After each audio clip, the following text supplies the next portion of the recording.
What's happening, guys? It's your girl Mina. Welcome back to my channel. Yo, guys, I thought to do a stream yesterday after the game. Once I got back from the studio, of course, first and foremost, big up to everybody. Hope you're having a wonderful Wednesday. It's Wednesday. It's Wednesday. I hope you're having a wonderful Wednesday. I kind of let the dust settle. Didn't want emotions to kind of get the better of me. Wanted to do a stream and, talk about everything logically rather than just, being riled up with emotions and frustrations and anger. So I thought it's better for me to do a stream today before the remaining Champions League game. So we could really talk about what the hell went on yesterday. Now, if you lot were watching, I was on United View yesterday, so you lot will know a lot of my opinions. But I would like to hear you guys' thoughts coming into the season. I did say that to build off of last season, we need to have a good Champions League run. But really and truly, I don't want to be too dramatic. And say that the season Champions League is over for us. But to be sitting rock bottom going into game week 3 is kind of a bit scary. First and foremost, I'll say big up Rasmus Højlund, innit? Big up Rasmus Højlund, because that guy carried us on his back yesterday. I'm so excited to see what he can become at this club, if the club allow him to become a great forward, a great striker. But guys, serious questions have to be asked. I think serious questions should have to be asked. First and foremost, big up to everyone in the chat. We're going to get straight into it because, of course, I'd like to hear your opinions. You lot always know I always want to hear everybody's thoughts. Big up MUFC says, welcome back to Europa League. Let's Copenhagen do us a favor and knock us down to 4th. I hope you all enjoying Onana's distribution. Big up to Ahmed says, what emotions? I feel dead inside. So do I. Honestly, yesterday I thought, can it get any worse? Can it get any worse? And it did actually get a lot worse. Big up to Suleiman, says Rasmus should have had a hattie. He was robbed of a hat trick, of course. That guy was fighting. He was fully fighting. And I felt bad because when he scored the second goal and then we conceded straight after, did you guys see his facial reaction? He probably thought, what the hell have I gotten myself into? What on earth have I gotten myself into? Big up to Lumba in the chat, says hello Mina, and shout out to V-Buck, says Højlund deserves better teammates, to be honest. Now let's get into the topic of the teammates, because in all honesty, guys, I think yesterday's performance in terms of creating chances was a lot better. I actually saw a little bit of identity in terms of the tactical idea that Ten Hag set out for. And the reason why I'm saying that is because I realized into the game, I think it was shortly after the first half, I realized that a lot of what Rashford, for example, was doing, who's been, the target of a lot of criticism of recent, but a lot of what Rashford was doing, he was hitting the byline and dragging the ball back into the box for a drag back. And we were just overpopulating the box. That's what was happening essentially when we were attacking. For me, number one, Casemiro, firstly, that first yellow card he picked up, I feel like sometimes he's just too over aggressive. It's not. He needs to realize, because this guy, I told you guys at the beginning of the season, a Casemiro suspension is almost guaranteed. It's almost guaranteed at this point during the season, which is why I was so keen for us to get some backup for him. Of course, we got that in Amrabat, but Amrabat playing at left back.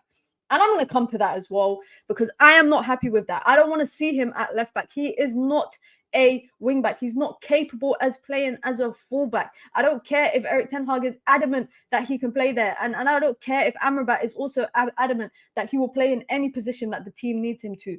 He cannot play fullback. But I'm going to come back. I'm going to come to that. But specifically in regards to Casemiro, I think my frustration with him yesterday was just his inconsistency with the ball in possession. Of course, he played a great pass to Rashford for the first goal that Rasmus Højlund scored. But if you guys watched the game, and I'm sure a lot of you guys did, there was a lot of ping pong possession. The ball just bouncing back and forth. He vacates a lot of space in that midfield. As a result, he has to recover. Now, that red card, I'm in two ways about it. Let me know your opinion in the chat, because in one instance, I'm like, well, you're too professional to do that. Why are you doing that? It's not his mistake that the pass was undercooked, but he took the player out. He wiped him clean. But then I'm in another part where if he didn't do that, the player would have scored. So I'm in two ways about it. I'm very much in two ways about that red card. I think my annoyance is that I'd rather have 11 men on the pitch chasing a goal than have 10 men on the pitch chasing a goal. Now, I know that Icardi went on to miss the penalty, and of course, Icardi went on to miss the penalty and then went on to score. So eventually, we were chasing a lead. But I'm really in two ways about that, because I feel like obviously Onana should know better than to do that pass. And you know what, guys? One, I get it. David De Gea is left, but please, I don't know if I can deal with all this. Oh, David De Gea would never. David De Gea would never. David De Gea would never. I think the mistakes that Onana is making, for me, it just looks like mistakes in the instance that his confidence is low. What is it with players coming to United and there's just a dip in the way that they play immediately? Shout out to Mason Mount, because I think he had a good game yesterday, and I think, shoot me if you don't believe me or you don't agree with me, but I think Bruno Fernandes should have been taken off and not Mason Mount, if I'm being honest. Of course, Mason Mount, his minutes are being monitored, come back off an injury a couple games ago, but in terms of contribution to the game, more impact, I think Mason Mount should not have gotten taken off. I think Bruno Fernandes should have got taken off. I think Marcus Rashford, last game, 80th minute, he got taken off. This game, 70th something minute. Clearly, Ten Hag is identifying that, he's not going to be playing out games and he needs to do better. Now, yesterday, I think I wasn't as annoyed as with Rashford as, I've been in the past. My biggest frustration and disappointment, I'll say disappointment also, I would say, was with the defense. Diogo Dalot, bro, you are pants. He is pants. I'm sorry. I've seen Diogo Dalot get cooked in way too many Champions League games at Old Trafford by. And you know what? Zaha 1v1, like in terms of on the wing, Dalot kind of held his own. It's just when it came to physicality and matchup that he struggled. And I think that first goal that we conceded against Galatasaray, that Zaha goal, obviously it bounced off Dalot's leg. It took a weird bounce in front of him. He was getting manhandled by Zaha, and Raphael Varane just stood there stationary. Raphael Varane, the leader in the backline, stood there stationary. That's not just 2 seconds before he let the ball just bounce over him, but he stood there stationary. I think for me, the defense was the biggest disappointment out of it all. And I said it on our stream yesterday, if you lot were watching. I said, if we were to lose the game, we were going to lose because of our own mistakes. Not because Galatasaray are going to play us off the pitch. We're going to lose it because of our own mistakes. And to be honest, that's exactly what ended up happening. Big up to Troy, says, Champions League and Prem season is over for us. The manager just needs to implement his style now and weed out the useless players. The crazy thing to me, guys, is that we went out this summer and brought new players that would improve our team. We took the team from last year, put new players in. Why the hell do we look worse? Why on earth do we look worse than last season when we've I don't get it. What has happened in that summer period, in that pre-season period, that the players all have had a dip in mentality, they've had a dip in confidence, they suddenly don't know how to play cohesive football. What has happened? I don't get it. And you know what's so funny, guys? These results are really, really making me overthink things or overanalyze things. Maybe they just suck. Maybe last year was just an anomaly. Maybe last year was just luck. And maybe these players just aren't really good. What is it at this point? I'm not too sure. I feel there are some players who should be dropped before Onana. Let's back him. He has just come into a horrible side. That was his first missed pass. Definitely his first missed pass. But also, I think, what goal was it? It was the third goal, the Icardi chip. I was just watching back the highlights before I came live, guys. And that guy stood stationary on the 6-yard box, on the line of the 6-yard box, standing there shaking like he was just on his toes, on his tiptoes. Icardi knew from the second he picked the ball up, the keeper was not going to come rushing out. The keeper was not going to go back to his line. He knew he made that decision already to chip the keeper. Now, what I don't understand is why Onana just chose to stay stationary in that starting position that he was in for a good, 20 yards? He let the guy run about a good 10, 15 yards before he decided to chip him. And he stayed in that exact position. I just don't get it. I would have been less frustrated with that goal had he come out and challenged and, made himself big and wide and made it difficult for the player. But he just stood there on his tiptoes, jogging on the spot. That's it. And I think you're right. I think you're right in terms of there are definitely players who should be dropped before Onana, but he's dropped 2 back-to-back howlers in the Champions League. 2 back-to-back howlers. And I think he's come in filling big boots. I'm not gonna lie, he's come in filling big boots or big gloves in the term of goalkeeper. He's come in filling big gloves with, you know, David De Gea, this guy that just, you know, has won multiple trophies at Manchester United, multiple player of the season awards, team of the year. He was in the team of the year multiple times. On top of that, his final season, he won the Golden Glove. He won the Golden Glove his final season. So he came in with already, I think, a kind of hit on his back. But these performances are not helping him whatsoever. And guys, we were chasing a goal, and I get it. Your keeper sometimes go outfield. But did you see the way he was running back? I thought we were going to concede in that moment as well. I genuinely felt like we were going to concede in that moment. And I think the biggest question is with Onana is that the biggest praise was his ability to play out from the back. You know, his ability to come out, claim the ball, crosses, corners, and all of that stuff. And I just seen him just flapping around. I see him coming out, just flapping his arms around, misplaced passes, you know, just hoofing the ball up top, which for so long we criticized David De Gea for. I think the criticism is definitely warranted, but I do think, you know, I told you lot from the jump, I will give players time to settle in. If these players, if Andre Onana, if everyone on the pitch was 10 out of 10 performances and Andre Onana was dropping stinker after stinker, okay, cool. But there's a lot of players dropping stinkers. Now, I'm not saying that's warranted in terms of Onana, but I think, like you said, there are definitely some players who should be dropped beforehand. Ten Lasso, not Eric Ten Hag out yet, but hanging off the cliff. Seems like a lot of people are leaning towards that. Seems like a lot of people are leaning towards the Eric Ten Hag thing. Big up to Suleiman, says, we lose either way. Maybe no Casemiro can get us to play more fluidly in midfield for the next Champions League game. I do feel like Casemiro's involvement lately is just very like, I don't know what it is, guys. I don't know what it is. I don't want to say he's just playing for the sake of playing, but sometimes I feel like he don't want to play. And he's just there because he's been included. Now, I'm gonna finish going through these comments, guys, and we're gonna have a nice little discussion about Amrabat, because I don't think Amrabat should be playing left back at all. I don't think he should be playing left back at all. Big up to Ash, says, Mina, what's your thoughts on Ten Hag? Given previously people were saying players have improved under him, but look now, no improvement. Is he a fraud? To be honest, Aaron Wan-Bissaka was always okay. I wouldn't say Ten Hag's a fraud.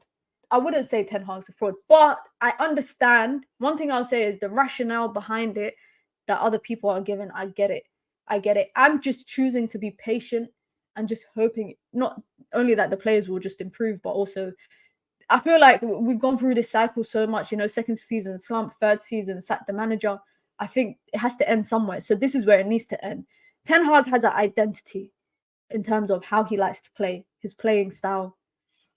It's not been implemented. It was abandoned last season. Short-term gains. This season, he's tried to implement it. I don't know if the fact that, and the thing is, the thing about Ten Hag is that, and I get it. I think it's one thing that people overlook a bit, is that these players are predominantly players that he's brought. Andre Onana. Okay, yesterday starting 11. Andre Onana, his signing. Amrabat, his signing. Casemiro, his signing. Eriksen, his signing. Mount, his signing. Højlund, his signing. These are players who are predominantly the only players that were playing yesterday that he inherited already in the squad was Bruno, Rashford, and the 3 defenders. That's it. Everyone else is people he brought. Even his substitutes. Anthony, that's his player. He brought him. Now, I'm not saying his talent ID is bad, but I'm saying that if you've brought your own players because they fit the idea and the identity of football that you want to play, then surely at what point will you start playing that football? And that's a question I'm putting out to everyone. Am I the only one that thinks that? And actually, some people I have had this question with, and like I said, guys, despite everything I say, I will continue to be patient, but we are all allowed to have questions and have open discussions. But if you have brought your own players that you have gone out and chosen, clearly you identify them to be able to implement your style of football. So you should be seeing, if I'm seeing all your signings on the pitch at one point, then clearly we should be seeing your identity of football. But sometimes I feel like there's no cohesion between the players. Sometimes I feel like the players don't understand each other. I feel like you see Rasmus Højlund. There was times where he was making runs, no one was finding him. Then there was times he wasn't making the runs and people are trying to find him, and it would be wasted possession. I feel like the players have yet to kind of understand each other. They're yet to kind of like, not I would say get along, because they must be friends and they must get along. But on the pitch, we're yet to see that type of fluidity between the players. And guys, they've only played together for what, 2 months? We've gone through, I don't think we've had the same starting 11 in back-to-back games this season yet. We've gone through rotation in every single game. So players are not getting the opportunity, because as soon as, the likes of Bruno, Mount, all of them get to play together, bam, someone gets injured. Then it's back to square one. The moment our back five, keeper and our back four get to play with each other, bam, someone gets injured.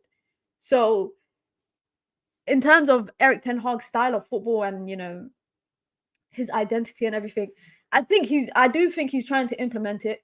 It's just a matter of whether the players are capable of doing it. And if the players are not capable of doing it, then questions should be asked about his talent ID, because he's the one that brought these players in. Now, if these were players that weren't his, if it was a full starting 11 of a team that he inherited, then I would say, you know what, give the guy some time, let him go sign his players. But it's been 2 summer transfer windows. We spent nearly 400 million, or I think even more than 400 million, to bring in the players that he wants. 70 million on Casemiro. My guy looks like he ain't even going to see the season out with us in terms of quality of football. I just feel like he's past the point where he don't really care right now. Remember, Liverpool and other teams played before par last year. We deserved third based on performance and results, but we could see we weren't a solid top 4 side. Realistically, bear in mind, away from home, we were pants last season, guys. We were not good from away from home. And this season, I'm scared it's going to continue. I mean, we lost already to Bayern. We lost to Spurs. We've lost to Arsenal. We've only beaten Burnley away from home, and that's a team that just flipping got promoted, and we just about beat them 1-0. We just about beat them 1-0. Just about, guys. Everyone else, who is it? Who? That's who we've played away from home, essentially. Don't even get me started on our home record as well. Don't even get me started on our home record. Big up to V-Buck says, Højlund and Mount are the only players that deserve to play for Man United. They were the only people I was impressed with. And I was shocked to see Hannibal come off. I can't lie. Taking Hannibal off, I get why Ten Hag brought Eriksen on, because as soon as he did come on, you saw the passages of play in possession improved. But I feel like when Eriksen does play, and especially in a game like this where it's back and forth, the midfield is not dominated by one team. I think in a game like this, physicality is important, tenacity is important, and I know you lot hate it, but running is important. Eriksen ain't got the legs to run back, to track back. He's not getting back at all. So anytime a ball went over the top, he was left out to dry. Big up to Adam says, Mina, we are SHIT. How do we turn it around, guys? How do we turn it around? I'm just trying to get through some of the comments. Big up to Sidaf says, the team changed too much from last season. It's similar to Van Gaal. The first season was pretty much okay. Second season, the team changed a lot. Then the issue started. Injuries as well. It seems to be a repetitive theme. Playing bums week in, week out. You know who I'm talking about. Isn't the mentality a Manchester United manager should have. My biggest frustration with Ten Hag. I'm not on the Ten Hag out. You lot know where I stand. But the annoying thing is he's always adamant to play these players out of position. Yeah. And I get it. I understand we don't have the players. We don't have the capacity. We don't have the capacity to be playing players. Injuries galore right now. But we know that Bruno on the right-hand side is wasted because he's so unimpactful. He doesn't get involved as much. It's so frustrating on the right-hand side watching Bruno. I'd always rather see him in that 10 or even that 8. And then Amrabat at left back. Guys, I said this from when Ten Hag said Amrabat can play left back. And he came on, I remember, I think it was Burnley game. He made his debut, 5 minutes, came on left back. Second game, he made his full season start against Palace in the Carabao Cup at left back. Played him at left back again against Bayern. And again, listen, Amrabat is a phenomenal footballer. He's a destroyer. He can get forward, he can get back, he can pass, he's physical. Yeah. 1v1, yeah, defending against a winger, he can't do that. He can't do that. You guys saw yesterday how many times he is, and it's just, I think it's because of the position that he's used to playing in. When you're playing in that holding midfield role, and it's quite normal to get sucked in to the ball. You know, you follow the ball. When you're playing as a fullback, you can't afford to do that because one ball over the top, gone. And that's exactly what happened for the second goal we conceded. And you know what? I'm annoyed about it. I'm more annoyed at the fact that Ten Hag keeps playing him there rather than the fact that Amrabat is trying his best. And the way that I see it is, and I know you lot might not want to hear this, but really and truly, we have a competent enough defender on the pitch, on the bench, sorry, yeah, in Harry Maguire. I know, guys. I know you lot don't want to hear it. I know you don't want to hear it. But you could play Dalot at left back, play Lindelof at right back, and play Varane and Maguire. At least then players are playing in their traditional positions. They're playing in their defensive positions. Albeit, you know, Dalot used to play at left back for Porto. He's played there before. So I wouldn't be too against. I would rather that and have Casemiro and Amrabat in the middle rather than seeing Amrabat wasted out on the left, getting bullied. And it's not even his fault because, like I said, he can, you know, in possession in the middle of the pitch, I think he has the ability to step out. He has the ability to get possession. He has the ability to break down the opposition. But when a man is running at him or a man is making a run, I was going to say over him, but around him on the wing, he gets sucked into the ball. Naturally, as a midfielded mind player, he gets sucked into the ball. And I can't see him playing on that left-hand side, number one. Number two, Rashford is so used to playing with Luke Shaw on that left-hand side that you see a lot that Amrabat doesn't make them runs that Luke Shaw used to do. Amrabat can't deliver with his left foot. You know, he's right-footed. He's not delivering a crossing with his left foot. You guys saw yesterday, I think he attempted it like 3 times, and all 3 times it didn't even beat the first man. But Amrabat can't play at left back, and I'm honestly sticking by it. I would much rather see defenders playing in defensive positions than to see a midfielder playing at left back, because I think he's also wasted there. If you want to dominate the midfield, if you want to overload it, I get it. We have a lot of midfielders. We got Hannibal, we got Mount, Eriksen, Bruno, etc. Understandable. But now we got Casemiro out for the next Champions League game. Maybe, just maybe, it might happen. Big up to Olomba says he has defenders. Why didn't he put Lindelof as fullback and play Amrabat in midfield and play Harry with Varane? So we have learned that we need to balance a team based on what you have. I absolutely agree. Anana Martinez, Amrabat, Mount, Anthony Hoyland. These are his starters. The rest he brought are either bench players, Malacia and Eriksen, panic buy Reguilon, Evans, or not his signing in Cass. I think Cass wasn't his signing, yeah. I think we can agree. We know who he wanted. But essentially, those are his starters. That's 5 out of 11. 1, 2, 3. That's 6 out of 11. So that's more than 50% of the starting 11 are his signings. We should be able to at least see, especially because a lot of them make up that attack. Hoyland, Anthony, Mount. We should be able to see his philosophy, his style of football within the way those players play, even if it's not the others playing in that style. Big up to Ruwaru. I'm sorry if I pronounced that wrong. I just realized I butchered that. Ruwaru. Sorry guys, I got a speech impediment. If you guys didn't know, you know, R's and certain letters I can't pronounce. So I apologize for butchering your name. Says, I'm with Eric Ten Hag, but he needs to learn real fast that he can't rely on some of these players. When you guys say some of these players, who are you lot talking about? I've seen quite a lot in the chat, you lot referring to these players. Please tell me, just so we know, like, if we're on the same, just so that we know if we're on the same, what's it called? Level or same understanding. Who are these players that you guys are talking about? Because we were having this debate yesterday, if you lot saw on United View, we were having this debate regarding Rashford and Bruno Fernandes, 2 players that have been hot topics the last couple weeks, I would definitely say. And we were talking about Rashford, the criticism that he gets, and then Bruno and the criticism that he gets. And I do think, guys, I think out of the 2, I think Bruno gets a lot more defenders than Rashford does. Maybe I might be wrong. Maybe it might just be the people that I'm exposed to. But I feel like people have a lot more leeway for Bruno Fernandes than they do for Marcus Rashford. And the way that I see it is, if two people are playing frustrating, both players should be hooked. If two players are causing issues in build-up, in possession. I mean, yesterday, I brought up a point on stream that every time we are in possession and momentum is on our side, and all we have to do is keep the ball ticking. We need to just keep the ball going, keep the ball ticking, passing, trying to get into the opposition's box. Bruno takes a shot with his left foot outside the box every game. And he literally proved me right yesterday. He did exactly that. And obviously, if you don't remember, shout out to Rich, because we were having this debate on the channel.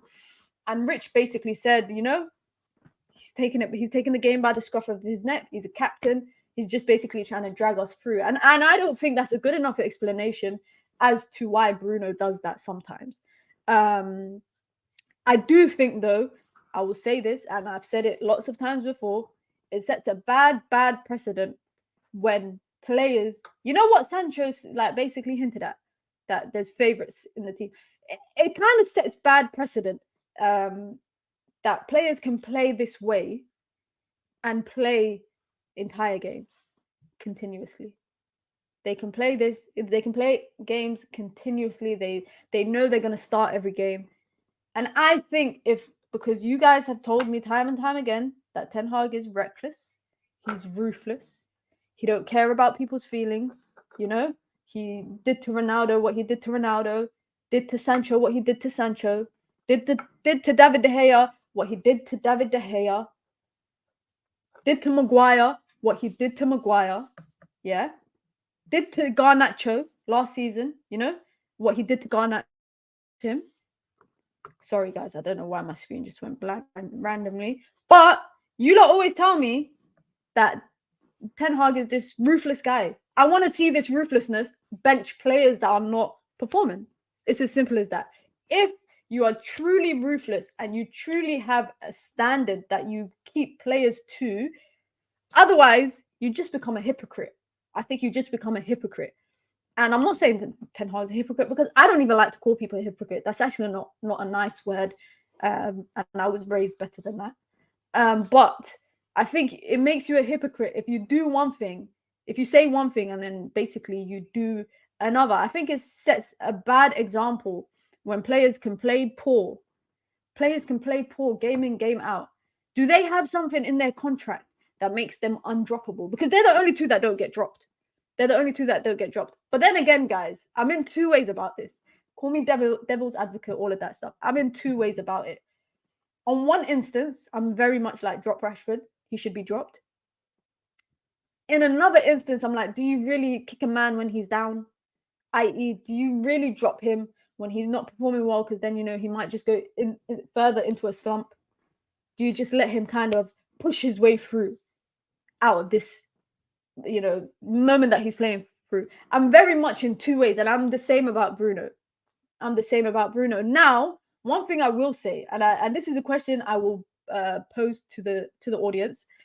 Please let me know in the chat.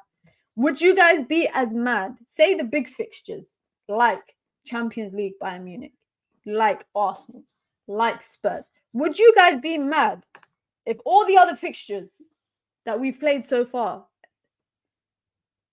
if Bruno and Rashford played 10 out of 10 in those performances, Forest, Wolves, Burnley, Palace, and we won, Brighton, yeah? If Bruno and them basically turned up on the smaller games, but didn't do so for the bigger games, would you guys still be as mad as you are about their performances right now? Because that's even what makes me even more pissed off, excuse my language, is the fact that there's no game I can really go off this season and be like, yeah, at least he had one good game there, or he had one good game there. So far, we've played 10 games, and neither of them, I could say, there's been a game where I was like, they were the best player on the pitch that game. Not Burnley away, not Palace at home, not Wolves, not Forest, none of them. Mid-table teams, guys. Those are mid-table teams. Albeit they might not be mid-table right now. But I think that's the biggest frustration as well, because last year we were praising Rashford because he was consistent for 4 or 5 months, basically, of scoring goals. And then we had leeway when he, got that injury against Barca, and he wasn't that good towards the end of the season. We weren't that critical of him because he had those 5 months of performances where we were just like, wow, this guy's on fire, And I genuinely feel like people's patience has run out or is running out because there's not one game this season that we can look back at and be like, well, they had a good game there. They had a good game there. It's just been crap after crap after crap after crap to a point where Saturday I'm expecting crap. We're playing Brentford, I think, at home. I think we're playing at home. I'm not too sure. People are saying we need someone with experience who can manage egos. Mourinho was here, same with Louis van Gaal. What happened in the end? When the hell will fans understand that we've tried it all? You know what? I can't believe people want us to start all over again with a new manager. Like, it's been a year and a half. It hasn't even been a year and a half. It hasn't even been 1 season and a half. It's literally been 1 season and 2 months, basically. I can't believe that people are already very much. And I think sometimes, I'm not going to lie, guys, I feel like people say, oh, Ten Hag out, so that by the time, if he does get sacked, they can be like, oh, I was one of the first people that said I wanted this manager out. I genuinely feel like that's what many people do. And I'm not just saying it in this fan base. I'm just saying in football in general. I feel like people say they want to be the first to have said something. So when it does happen, they can be like to everyone, well, I told you so. Erik Ten Hag should not rely on Rashford and Bruno. If they ain't playing well, they need to hold the bench or be subbed off at halftime or in the 60th minute. Big up Red Scare Claire says, I'd bench them both. It would be a big statement. It would be a big call this weekend if he benched either of them. Erik Ten Hag needs to bench them both to win me back. The board told him to be less ruthless.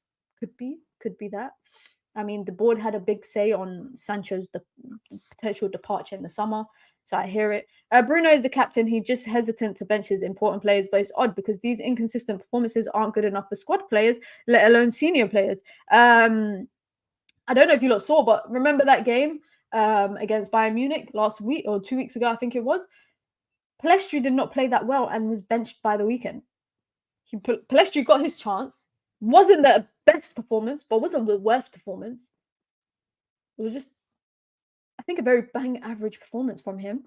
And he got benched in the next Premier League game. Hannibal had a great performance, benched the next game. Like, it's not like it's unusual for Ten Hag to bench players after a good performance or a bad performance or an average performance. He does it. It's just very selective with who he does it with. And you know what, guys? There's a lot of players, I think, that one person I'm not calling to be benched is Onana. That's one person I'm not calling. I feel like a goalkeeper that has played so well last season and is just not that great in the last couple of games.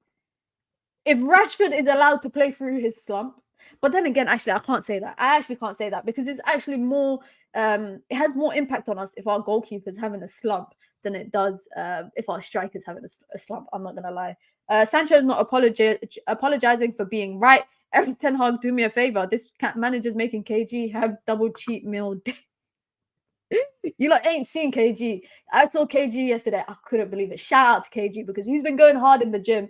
And even I was like to him, like, bro, what's happened to you? You've lost bare weight. You're looking bare hench. And he was like, yeah, I know. He was like, I've been going gym. I said, yeah, keep doing it because I can see the difference that it's making. Shout out to him. And we've agreed that we're going to set a date for the EAFC stream. It's going to happen, guys. I want to know the answer to that too. Like Eriksen could easily play in the 10 when Bruno isn't performing 100%. Mount can play there. We've seen Rashford play in the 10. Football is about form. You don't have it, you shouldn't play it until you can prove your worth.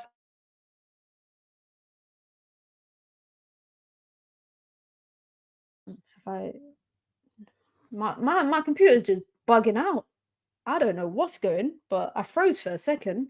I think it's my Wi-Fi. You know what? Sky, I'm going to write a strongly worded letter to them because they've been having a mare. But if you lot can still hear me in the chat, I think you should be able to. Yeah, you should be able to. This would never happen at any other club. Not in the top sides, for sure. Not in the top sides. I saw Thomas Partey playing crap for Arsenal and get dropped. So evidently other managers do it. When the team plays well, Rashford and Bruno plays well, their performances are level with the rest of the team. But the thing is, guys, then in that instance, I can't call them world class. I can't call them world class, guys. And I think we had this debate on the stream once about how many world class players were in the team. If the way you perform is dependent on how the rest of the team are doing, then I can't say you're world class. I can't say you're impactful. I can't say that you are the difference maker, because really and truly, when we're playing crap, you should. If you're our best player, then you should be the best player on the pitch. If we're playing bad, I don't. I think if and guys, you know what? I'm going to open this question up to you lot, because we're having this conversation the other day. If United were to sell Rashford this season, what do you think is a reasonable price for him? Now, not based on just this season, but based on everything, the kind of player he is, keep in mind his age. How much do you guys think he would go for in this current market? Because someone said to me that he's not more than 100, he's not worth more than 100 million. And in this world where I've seen some players go for the prices that they've gone for, I think he would go for more than 100 million.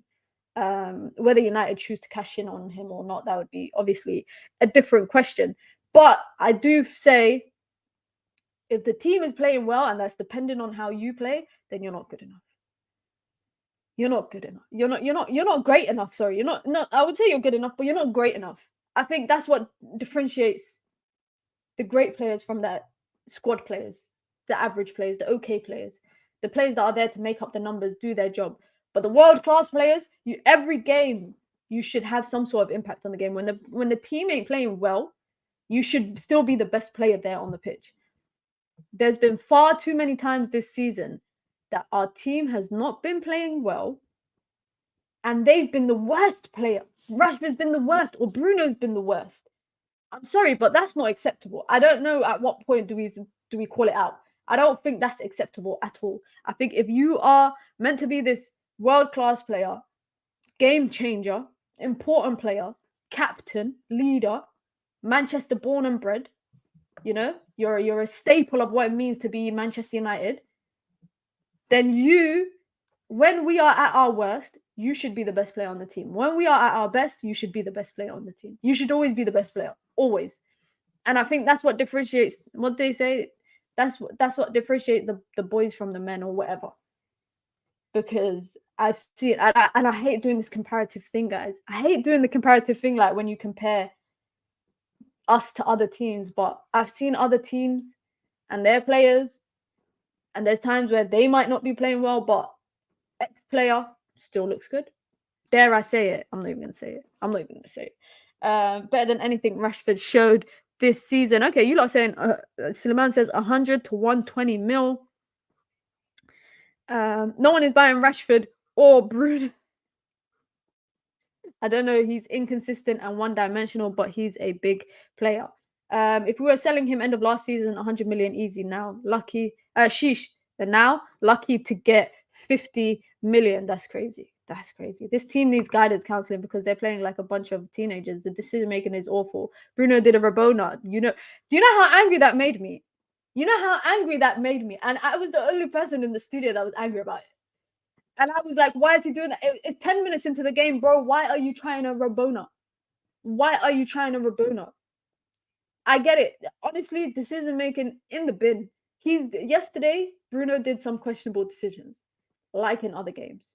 Rashford's decision making yesterday was actually not as bad as it's been the last couple of games. And that's why I said maybe it was a change in tactic, because he was hitting the byline a lot, aiming for that, cutback pass into the 6-yard box where everyone just kind of attacks it. So I can't lie, I give him credit there. I'll give Rashford credit there, where his decision making was a bit better yesterday. Bruno's one was questionable. Casemiro's so questionable that I'm starting to think maybe he deserves to ride the bench a little bit.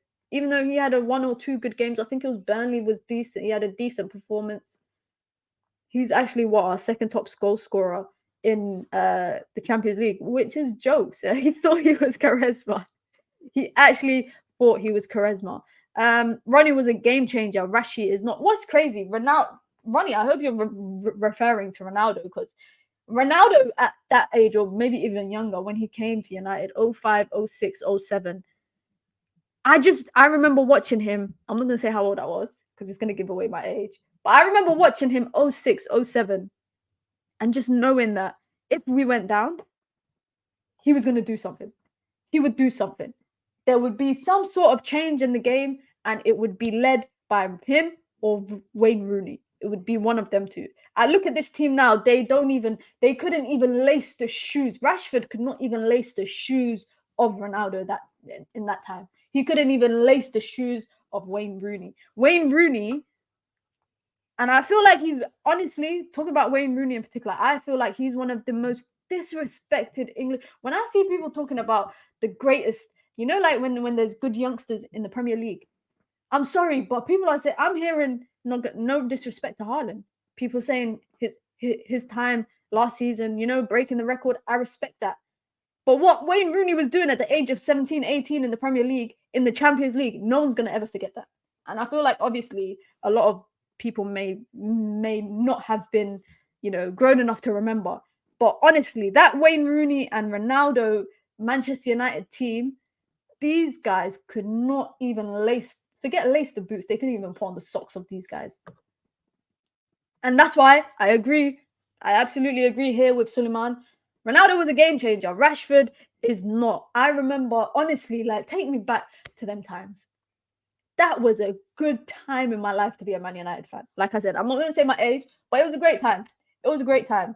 I should have appreciated it more. If I knew what was going to happen 15 years later, I would have definitely appreciated it a lot more. And you know what?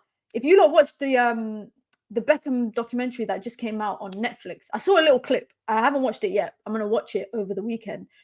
I saw a little clip about Sir Alex Ferguson apparently just selling Beckham without even letting him know that he's selling him or that they're looking in the market to sell him. He just sold him. Imagine that. Beckham, who was basically, to me, that era of Manchester United football. Obviously, we had the likes of Van Nistelrooy, Nicky Butt, Scholes, Keane, all of that, the York, etc., Cole. But Beckham, back then, if you don't remember, he was essentially the face of English football because he was married to posh Becks. He was I wouldn't say the Jack Grealish, but he was like this model-looking footballer everybody loved. He had a whip on him on his right foot. Him and the manager had one little falling out. Bam, he was gone. Manager didn't even tell him. Manager did not even tell him. Just sold him straight away. That's what, and now we're at a stage where the manager can't even say anything about a player because the player's going to put out a statement on social media. Shout out to Beef Bully. Says, Mina, can we still get through the group? I say no. We come third. We beat Copenhagen. Home and away, lose Galatasaray, draw, Bayern. Thoughts? Oof. Okay. Do you guys think we can get through the group? I think one thing I will say, Premier League, Champions League, Ten Hag needs to change this. He needs to turn it around. Not just that, the players need to. I'm tired of, and you know what? I don't know if you lot realize, they don't even put out statements on social media. I'm so glad. Do you lot remember there was a season where we were Statements FC, where we were just, they were just putting out statement after statement after statement. We are not at that point anymore. We're so bad that they've passed the need to be putting out statements. Good riddance. Because the last thing I wanted to see is Rashford's brother, his PR manager, putting out statements on Rashford's social media. I don't want to see Anthony posting a picture apologizing, all of that. I don't want to see any of that stuff. Ten Hag needs to turn this around. The players need to turn this around. Not only turn it around, but with style. I want to see a style of play. It's crazy coming into the group, guys. If you don't remember, after the draw, I said second, and I said, guys, you know what? We could even top the table. How delusional was I? How delusional was it? I need to go back, and me 1 month ago is not the same me today, guys. I've been humbled. What they say, life is a humbler. Shout out to Saeed. Life is a humbler. You don't know what it is. Can we get through the group? We need a miracle to win all these games. I think I don't know. I don't know, man. I don't know. I think dropping points at home, that's poor. We still need Copenhagen. Forget about, because we know So who do we have left to play at home? We got Copenhagen to play at home, Bayern to play at home, and then we still have to go away to Bayern, go away to Copenhagen, and we still have to go. So we got we got 2 away games. Yeah, we got 2 away games and 2 home games. I think my maths is good. So we got Galatasaray away, we got Copenhagen away, and then we've got Copenhagen at home, and we've got Bayern Munich at home. I can't say. I would say that the only way that we get through is if we go on a crazy run, not just in Champions League, but just Premier League, where we consistently win every game. If we consistently win every game, it's crazy. Ahmed says it here, worrying about Copenhagen. Imagine that. This is the same team that I think it was like a 6-goal thriller between Copenhagen and Galatasaray last week. Galatasaray, I feel like they could leave this group. They can finish second. Bayern are top right now with 6. We are rock bottom with 0 points. I don't even know what the goal difference. I don't even know what it is. It must be like -2. We are rock bottom of the table. You see the tables like this? We're all the way out here. We're rock bottom. Ain't got 1 point on the flipping table. We have not got 1 point. We go away to Copenhagen, I think, after the international break. Obviously, Bayern Munich is towards December times. Bayern Munich at home. I don't think we make it out of the group, just because I don't know how it gets better. I feel like it'll get worse before it gets better. It's the hyenas, guys. It's the hyenas. It's not been the same since the Pogba curse. I'm really starting to believe there's some truth to it. I can't lie. I was very skeptical for the last 2 years about that Pogba curse. But now I'm starting to think there's a little bit of truth somewhere in there, because there's no justification to why we've been pants for so much. Guys, there's no explanation for it. I think I mentioned this earlier in the stream. Like I said, we were decent last season. Obviously, we were good off the back of other people being not that great. Liverpool weren't that great. Chelsea weren't that great. Spurs were all right.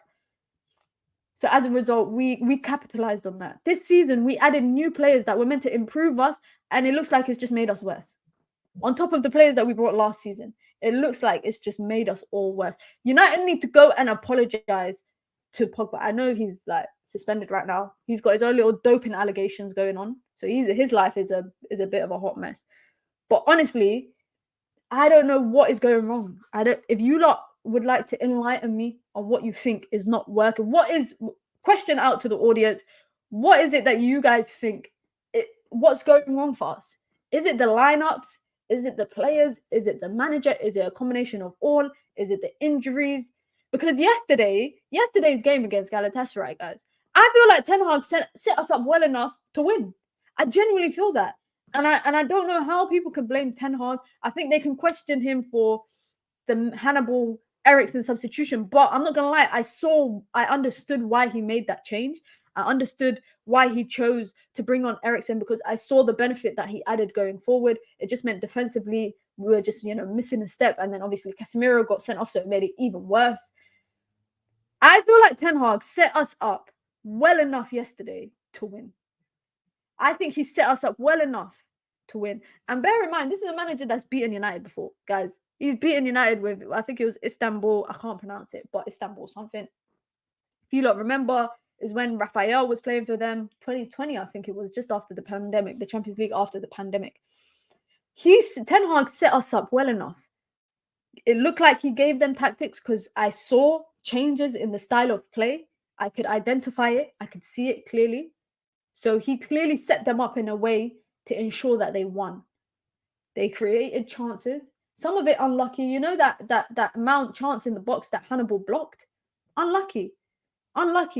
Garnacho gets through 2 defenders, goes for goal. It gets blocked right in front of the keeper. Unlucky. Them kind of stuff is like an inch difference. It would have been a different story.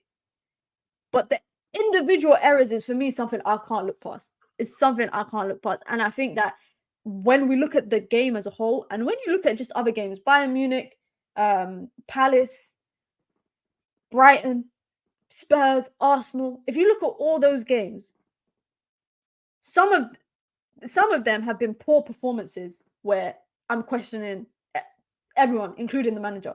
And then some of them have just been poor performances where I'm questioning the players. Some of them have been all right performances, but I'm still questioning individual errors. So for me, it all runs back. I think it all goes back to the players. I genuinely think that. I genuinely think that. You thought Yaya Touré's judge was bad. Anyone who booed Pogba, you're an absolute disgrace. You're a cheat.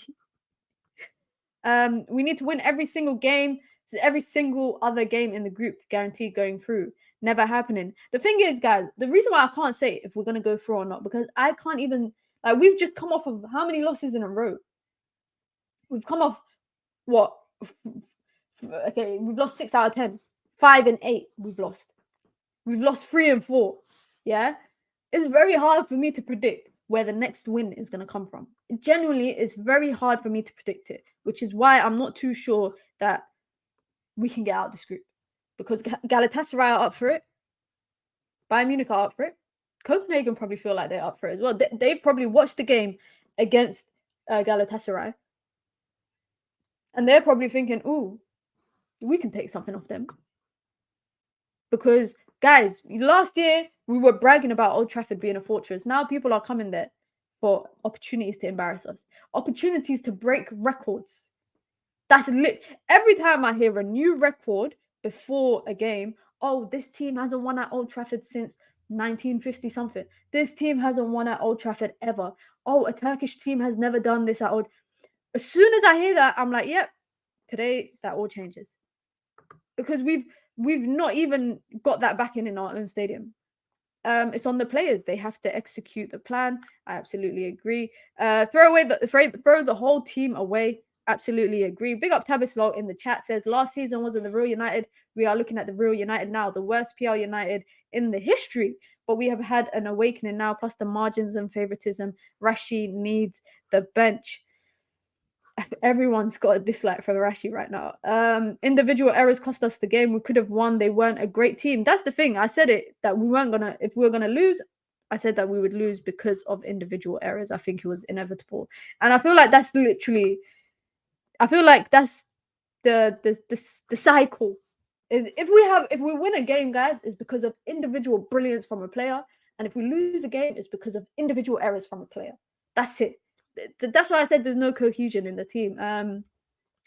If the Glazers don't sell to Qatar this season, they'd be begging to sell for 1 billion in 3 years.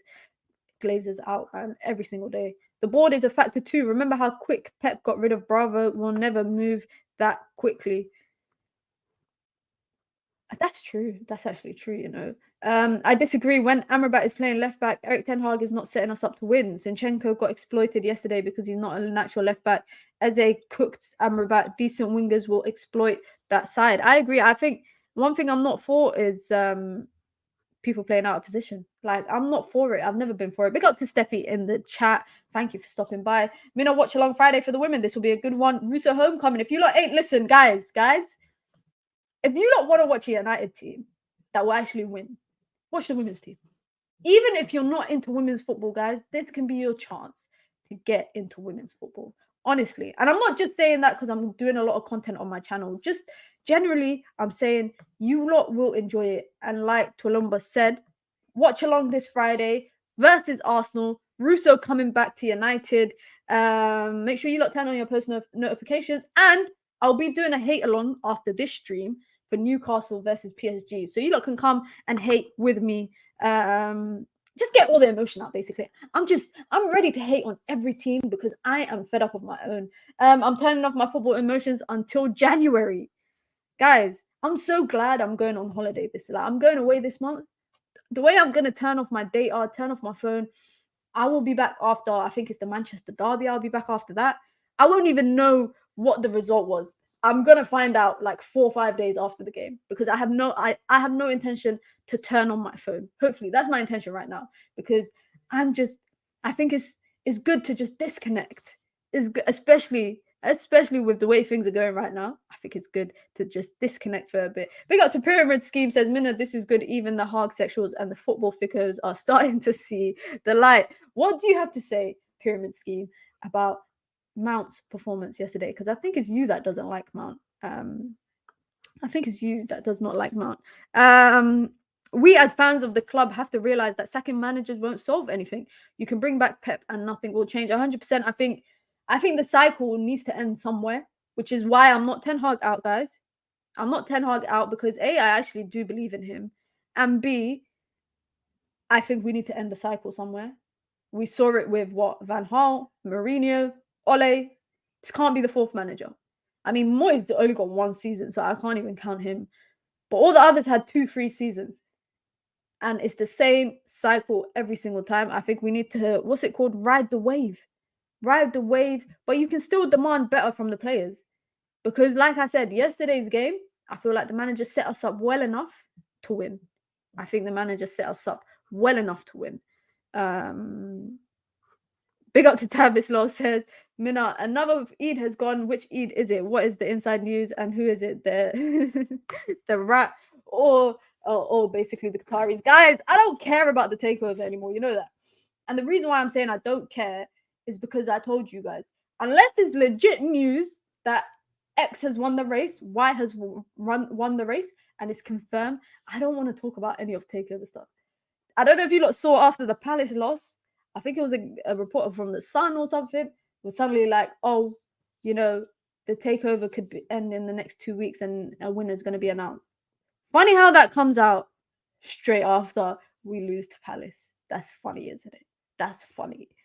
And again, today, I saw more takeover stuff saying, oh, Sheikh Jassim's bid is still on the table of 5 billion. We know it's still on the table. It's nothing new we're being told at this point. We are not being told anything new until, you know, I hear Sheikh Jassim has won it or I hear Sir Jim has won it. At that point, I don't want to hear anything. I don't want to hear anything. Big up for this question. I think it'll be the last question of the evening before I wrap it up because it's Maghrib time here in the UK. Question. I think we all know that long-term Rashford and Bruno aren't in Eric Ten Hag's plans. Are we really ready for them to be let go of? I expect backlash, typical United fan style. I'm done. You know what? I don't think if Rashford was not in Ten Hag's plans, I don't think he would have got a contract extension. Similarly, players like Dalot, I think one thing I will say is the way that we've dealt with contract extensions is actually a joke. And just new contracts, players coming in. These guys are getting 4, 5, 6-year contracts. Why the hell is Dalot on a contract to 2029? Why the hell is Dalot on a contract to 2029? Onana, Mount, Hoyland, everyone that came in this summer signed contracts to 2028. Casemiro, 2027. How old is he? He's going to be like 35 by then. If Rashford was not in Eric Ten Hag's plans, A, he wouldn't be playing so much. B, he would never have gotten a contract extension, not for that long and not for that price. Because the team, unless Rashford is a club player where in basically in the grand scheme of things, he's an academy kid and they want to make an example of him, i.e. you work hard in the academy, you could become a senior player at the club, you know? And he's used, because really and truly, guys, when it comes to Manchester United football, in terms of, I would think Rashford is the face of it. He's the example of what it means to be, you know, he's got a whole chant talking about being Manchester born and bred. Bruno, and I said this last year, I remember KG nearly bit my head off. I said, if Bruno does not fix up the way that he plays, if he's not tidier in possession, more responsible in possession, cleaner in possession, you know, takes care of the ball, looks after it. I said to KG, if he does not do that, when Qatar come in, when the Qatari owners come in, I said, Bruno is out the door. People were not happy with what I said. They weren't. KG weren't happy. A lot of people on the panel that day was not happy when I said that. To a point where I was even thinking like, "Rah, should I have even said that?" But now I'm definitely starting to share a similar sentiment. If Bruno does not fix up Yes, you can create the most chances. Yes, you can be a creating machine, but I think he needs to be more responsible with the ball, better in possession, tidier in possession. Like I said, there's far too many instances in a game where he just loses his mind for 1 minute and just smashes the ball into the crowd. He does it. It's guaranteed every game. Every game is guaranteed. And the last 4 games alone, I could give you examples of that. So would they get backlash? I'm not too sure. Players come and go. Players come and go. We look at the way that we saw the club deal with David De Gea. There wasn't much backlash there. People were like, oh, like the whole David De Gea situation. I remember saying, and again, I was criticized for it on United View. I was criticized for it, but I said that the way that it was dealt with was not respectful. I said it's not respectful to basically put a contract on the table, take it back, put it there, take it back, put it like De Gea ain't a kid to be playing that game with him, like to me, to you, to me, to you. The way that they dealt with the contract thing, I think was disrespectful to someone that has been a servant of the club for so long. Should it have happened? Yes, I think De Gea was going to leave eventually. The way that it happened for me was disrespectful. Bear in mind, January, February, we were hearing that De Gea was signing a new contract with with basically a lower salary. So I think that the way that if they could deal with De Gea in that way, I don't think there would be much backlash if Bruno and Rashford were to be let go of. I don't think so. I don't see it happening. I don't see Rashford leaving unless it's like in the next 2-3 seasons. Bruno, I don't see him leaving anytime soon, if I'm being honest. But they both need to fix the hell up. They both need to fix the hell up. We aren't a team. That's the issue. We need players out there. This is reckless, but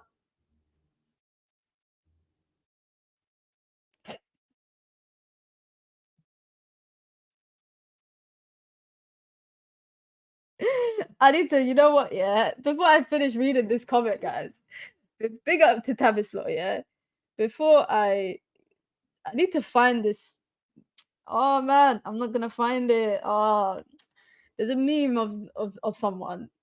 There's a meme, and he's just like, this is fucking monkey business. Do you guys know what video I'm talking about? If I had that sound, I would have played it right now because this is proper monkey business.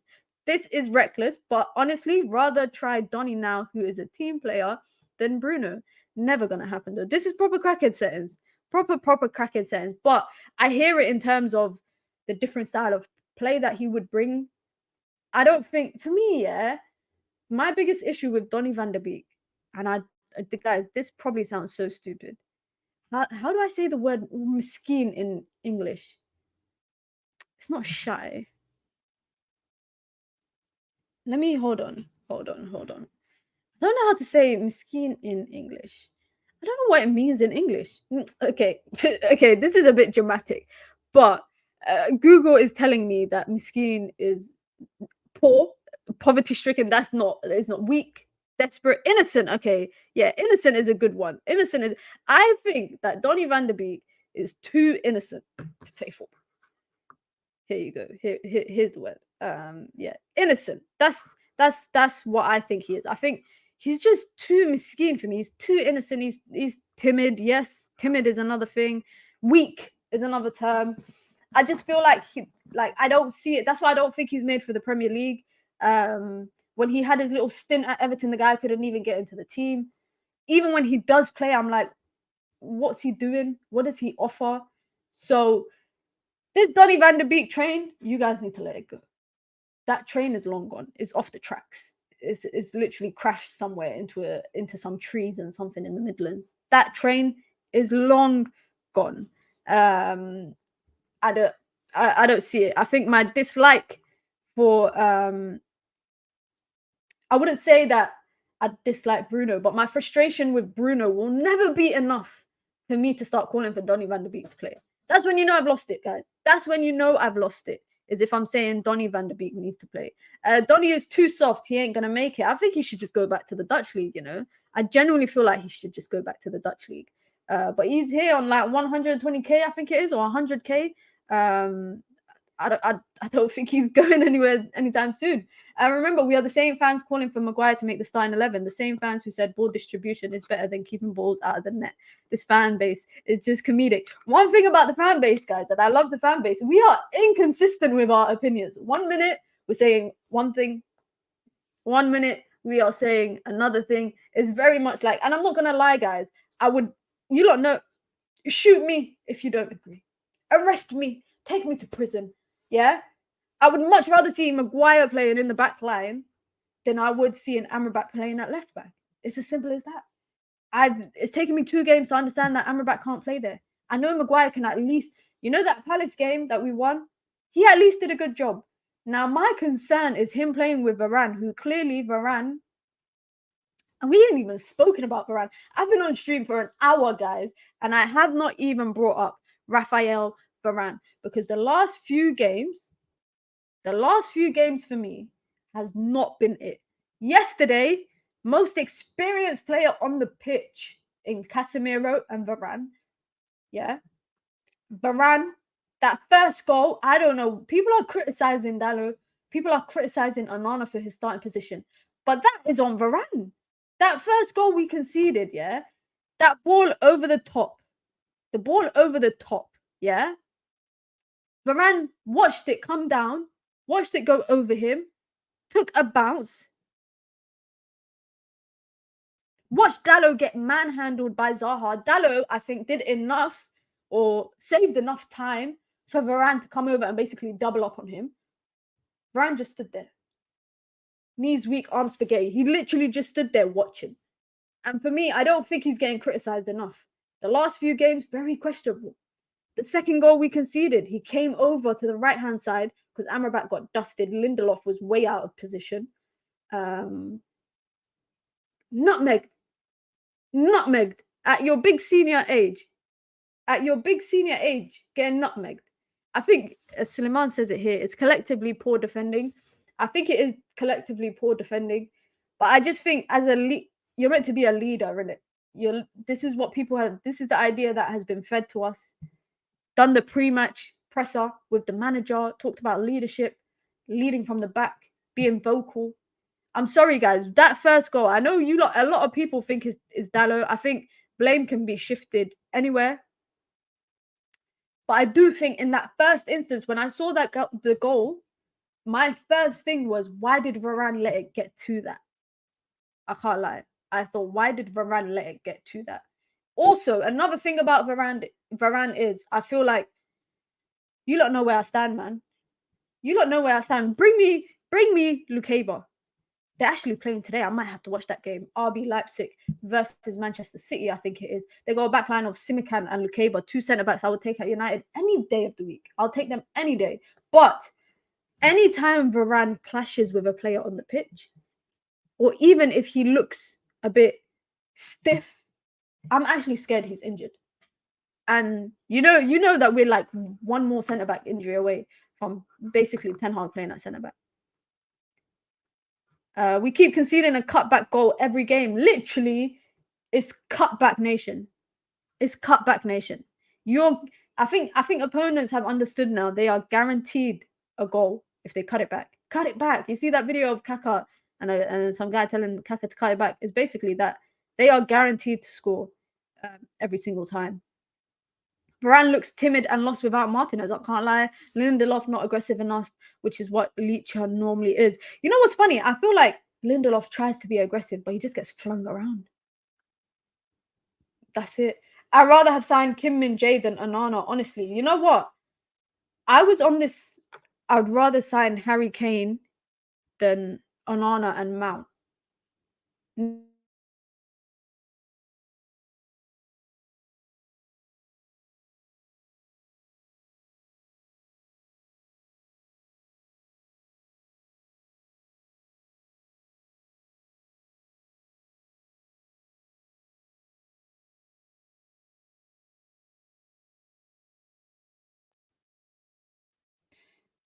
Apologies, guys. My internet is moving mad.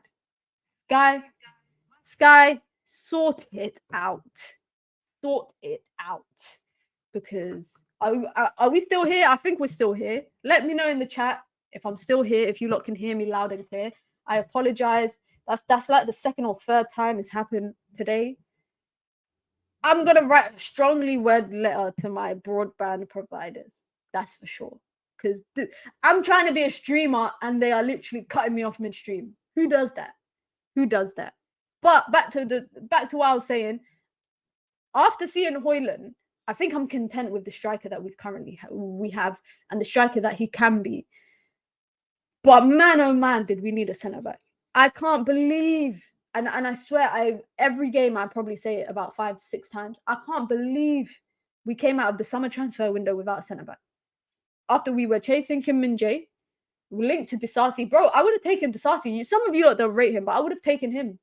I would have taken him as an option. I don't care. Even if he was our second option. The worst thing is that it was Kim Min-jae, Disasi, and Evans was our third option. And we went for our third options. I would have much rather a centre-back than a goalkeeper. I agree with Tabislo here. I could have maybe handled one more year of David De Gea. I mean, if David De Gea could win the Golden Glove with that backline last season, surely he could have won it again with an improved backline, an improved centre-back player, etc. It's just disappointing. I'd say it's just disappointing the way, the more that the season goes on. I would have rather had Kane, Højlund, a CB, and a midfielder, and someone else after doing proper sales, dreaming. Of course, yeah. All we can do is dream at this point. Mount is good. Mount, Kim Min-jae, Rasmus, and Kane would have been a perfect window. I think it would have been a top window. It would have been a top window. I think moving on in terms of Champions League, can we win? Can we get out of our group? Would you guys? I'm gonna put this question to you guys before I wrap up this stream. Would you rather we finish third, head to Europa League, or do you rather just us crashing out of the group? Full stop. Is that what would you prefer? What would you prefer? Because I know what I would prefer. People don't necessarily agree with me, but top 5 this season, is it a reality? Could it happen? I think it could. I think top 5 it could happen. Especially if that's the only thing that we have to focus on. Thursday night football, I can't do it. I can't do it anymore. I can't, guys. I can't. And I don't want to hear that UV Europa League song. I don't want to hear it. So if we can't make out of the group, just leave it. Just leave it. At least we play one game a week every Saturday, every Sunday. Rest our legs. Originally, we're ridden with injuries already. So for that reason, yeah, quite a lot of you guys share similar sentiments. Get out of the group. I'm done. Absolutely. Crash out. Players look like they lack fitness. Europa is embarrassing. Anyways, facts. Crash out and play one game a week. I don't think all these games helps us. I don't want Europa League at least. Facts. I don't either. Plus, it'll help manage our injuries better if we crash out of Europe. Facts. Mina, 5th May, get Champions League next season. Depends, It does depend. Getting Champions League football, I think, depends on a lot of stuff. But if that's our only focus, then I think we're probably more inclined to achieve it. It's not guaranteed, obviously, because look at the top 5, top 6, top 7, top 8 in the Premier League. But if it's the only thing we're focusing on, and players are slowly coming back from injuries, I think it's achievable. Man. Big up to everybody in the chat, man. You lot know what it is. Listen, one thing I'll say is this is going to be an emotional roller coaster of a season, guys. This is going to be a roller coaster. Buckle in, like I said. It's going to get worse probably before it gets better. It's going to get worse before it gets better. We've probably not seen the worst of it yet.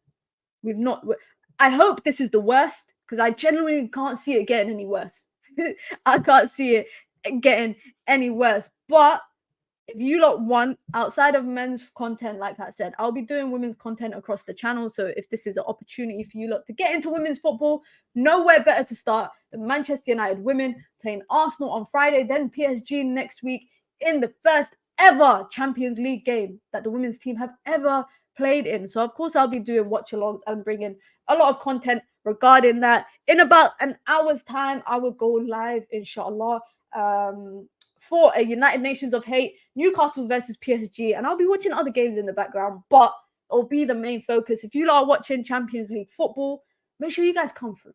Come through, we're going to chit chat, and we can basically take all our anger, all our emotions, all our frustrations, and we're going to turn it into hate.